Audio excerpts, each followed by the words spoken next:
Vitamin D কি? Vitamin D এমন এক উপাদান যা আমাদের দেহের হাড় মজবুত করে, পেশি শক্তি বাড়ায় এবং রোগ প্রতিরোধ ক্ষমতা বাড়াতে সাহায্য করে।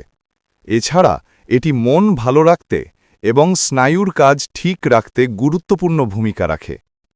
যদি ভিটামিন ডি কমে যায়, কি হতে পারে? শিশুদের হাড় বাঁকা হয়ে যেতে পারে বা রিকেটস, বড়দের হাড় নরম বা দুর্বল হয়ে যেতে পারে বা অস্কিওম্যালেশিয়া, পিঠ ও মাংসপেশিতে ব্যথা হতে পারে, ক্লান্তি, অবসাদ ও মন খারাপ লাগতে পারে। ডায়াবেটিস, ক্যান্সার বা উচ্চ রক্তচাপের ঝুঁকি বাড়তে পারে। ভিটামিন ডি কোথা থেকে পাব? সূর্যালোক সবচেয়ে ভালো উৎস। প্রতিদিন সকাল 10টা থেকে বিকেল 3টের মধ্যে 15 থেকে 30 মিনিট খালি হাতে, খালি পায়ে রোদে দাঁড়ান।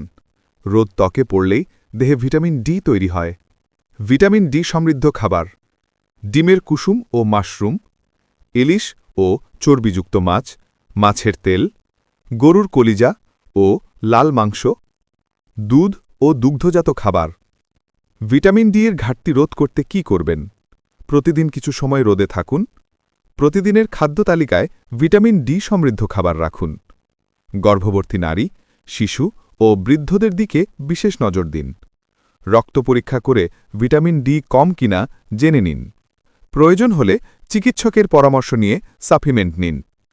নিজে থেকে ভিটামিন ট্যাবলেট খাবেন না, অতিরিক্ত ভিটামিন ক্ষতিকর হতে পারে। মনে রাখবেন, সঠিক রোদ এবং ভালো খাবার দেবে ভিটামিন ডি সমৃদ্ধ সুস্থ জীবন।